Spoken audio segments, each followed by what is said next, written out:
கோவில்களும் அங்கு பிரதிஷ்டை செய்யப்படும் இறைவனுக்கும் சக்தி எப்படி, எங்கிருந்து வருகிறது என்ற கேள்விக்கு ஆன்மீக, ஆகம மற்றும் விஞ்ஞான ரீதியான விளக்கங்கள் பற்றி பார்ப்போம்.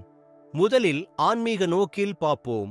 மந்திர ஓசைகள், பூஜைகள், ஹோமங்கள், மூலிகை பூக்கள், இலைகளின் மருத்துவ சக்தி மற்றும் பக்தர்களின் பக்தி மூலமாகவும், மேலும் ஆகாயத்தில் இருந்து வரும் ஆகர்ஷண சக்தி கோபுரத்தில் உள்ள கலசங்களினால் ஈர்க்கப்பட்டு விக்கிரகத்திற்கு கடத்தப்பட்டும், அதோடு புவியீர்ப்பு சக்தி எந்திரம் ஊடாக கடத்தப்பட்டும் இயற்கை சக்தி தெய்வீக சக்தியாக உருவெடுக்கிறது. அடுத்து ஆகம விதிகளின்படி பார்த்தால் கோவில்கள் ஆகம சாஸ்திரப்படி கட்டப்படுகின்றன. மேலும் விசேஷ பூஜைகள், மந்திரங்கள், ஹோமங்கள், யாகங்கள் மூலம் அந்த சக்தி தொடர்ந்து பராமரிக்கப்படுகிறது. அத்துடன் தினசரி அபிஷேகம், அர்ச்சனை, தீபாராதனை போன்றவை அந்த தெய்வீக சக்தியை நிலைநிறுத்த உதவுகின்றன.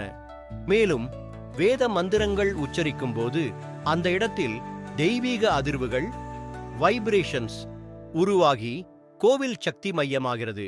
அது மட்டுமல்ல, பக்தர்கள் அன்புடனும் ஆழ்ந்த பக்தியுடனும் இறைவனை தொழும்போது அவர்கள் மன உறுதி மற்றும் நேர்மறை ஆற்றல் அந்த இடத்தில் திரள்கிறது.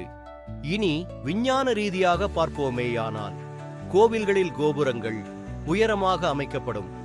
இதன் மூலம் சக்தி வாய்ந்த இடி, மின்னல் தாக்கத்தை கோபுரத்தில் உள்ள கலசங்கள் ஏற்றுக்காள்ளும். இதனால் இயற்கை அனர்த்தங்கள் குறைக்கப்படும்.